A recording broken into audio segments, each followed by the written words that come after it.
Is it true that the officers and directors of Revo were alleged to committing securities fraud? Yes, there was a complaint filed against us for committing securities fraud. However, anyone can file a lawsuit for any reasons. Where the complaint was filed was in a state where we do not do business in. We do not conduct business. Neither myself or any director or officer or the company itself conduct business within that state. Someone was upset because they thought a transaction was happening one way and it was actually happening another. They got a judgment against a former employee. That judgment stated for us to give whatever chattel was actually owed to that former employee to them. We did that. The former employee was owed a promissory note for his employment agreement per to his employment contract, which was listed in the filings since 2010. 2010. We gave them the note. They received the note. They stated that they didn't receive the note. They stated they wanted the cash and it was supposed to pay cash.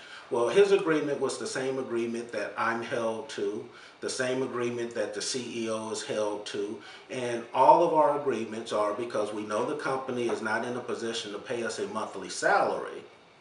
We take our money or cash in a form of a promissory note, which means we have to wait 12 months with no pay, then we get a promissory note in the 13th month.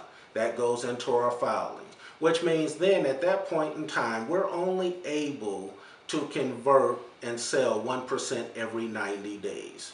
That's it. So this is the chattel that the people received.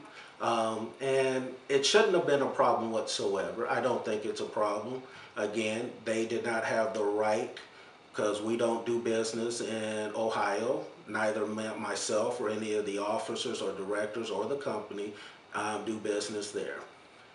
Did we sell the securities? No, there was no securities to sell. If you want to call the promissory note a securities, it can be deemed a security since the employee entered into an agreement understanding the risk. It could be deemed a securities.